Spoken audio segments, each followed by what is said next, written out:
Hello everyone. मेरा नाम आदर्श है और मैं जेई ड्रॉपर हूँ।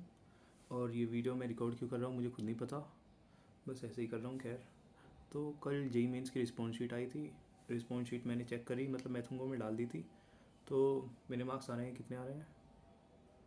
फिज़िक्स में आ रहे हैं 50 के आसपास, केमिस्ट्री में 70 के आसपास और मैथ में 20 के आसपास।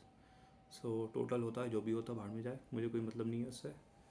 मेरी जनवरी अटैम्प्ट में आई थी 98.35। उसके बाद मैंने कुछ पढ़ाई नहीं करी। रीज़न मैं बताऊंगा तो लोग रो देंगे भाई। अब खैर वो मैं बताऊंगा नहीं। और हाँ, क्या कहते हैं उसे, अब आगे देखते हैं क्या होता है। अगर मैं मान के चलूँ तो हाँ, मैं तो कहूँगा कि AYJR में मेरी 91 परसेंटाइल आई थी, जिस हिसाब से मुझे पता था कि मैं आगने वाला हूँ पेपर में। बट वो तो मैं करके आया, फिर भी रिवीजन नहीं था कुछ भी, सारी केमिस्ट्री गलत हो गई। सोचा था 100 नंबर लाऊंगा केमिस्ट्री में, औकात सामने आ गई 70 नंबर से। खैर, हंसी आ रही है मुझे, अपने रोना आना चाहिए, जबकि ये सब मुंह माया है। आगे बढ़ते हैं। अब मैंने अपने मेंटर्स से बात करी है। उन्होंने मुझे कहा है कि ये जो मैं फालतू में गांड मरवा रहा हूँ ना अपनी मेंस के चक्कर में, मुझे एडवांस पर फोकस करना चाहिए। कह रहे हैं कि अगर मेरी, अब मैं ये तो डिस्कस नहीं करूँगा कि उन्होंने क्या कहा मुझे, बट फिर भी बहुत पर्सनल है ये। और हाँ, अब आते हैं सीरियस होने की बात। तो जेई एडवांस है 17 तारीख को, और जेई एडवांस में अभी दिन बचे हैं 35। मैंने पूरा फ्रेमवर्क रेडी कर रखा है जेई एडवांस का, और अब मैं जेई एडवांस फोकस्ड ही पढ़ाई करूँगा, क्योंकि और कुछ मेरे पे है भी नहीं। खैर, अगर जेई एडवांस ना हुआ तो मुझे पता है मेरी ज़िंदगी के लगने वाले हैं।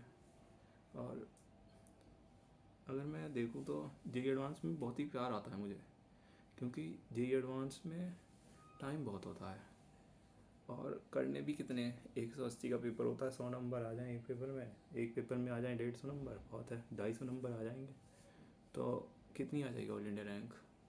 हाँ, मेरी मजबूरी ये है कि मुझे अंडर 1000 तो लानी है, और उसके लिए मैंने अभी तक पढ़ाई तो जीरो करी है। अभी मेरी कॉमन रैंक आएगी 26,000 के आसपास, और मुझे 25,000 बच्चों को पीछे छोड़ना है। तो अगर वो 25,000 बच्चे दिन में 10 घंटे पढ़ते हैं तो मुझे 15 करने पड़ेंगे, और जो अभी तक मैं पीछे हुआ हूँ उसे भी मुझे कवर करना पड़ेगा। अगर मैं मोटा मोटी बात बताऊँ तो मुझे अब सीरियस काफ़ी ज़्यादा होना होगा। ये जब मैं फालतू की बकचोदी कर रहा हूँ, क्या कहते हैं इसे, यूट्यूब वीडियो देख रहा हूँ, PW कॉमेडी और भी पता नहीं क्या क्या, ये सब हटाना पड़ेगा मुझे, और अपने UI मोड में आना पड़ेगा। हाँ, तो उसके लिए मैं मेंटली प्रिपेयर हो चुका हूँ 10 दिन में। अब पूरी घिसाई करूँगा और रिज़ल्ट शेयर करूँगा मैं जब जेई एडवांस का आएगा तब। उससे पहले कोई कोई भी मतलब एंटरटेनमेंट कुछ नहीं। अब सीरियस होने का वक्त है। फाइनल डांस, जो पीछे सैमुअल सीओ दिख रहा है ना, बस वैसा ही बनना होगा। खैर, गुड बाय एवरीवन। और अगर मैंने इसे अपने चैनल पर डाला तो जो भी 10-12 लोग देखेंगे उन्हें मैं ये कहना चाहूँगा कि man are brave. Good bye.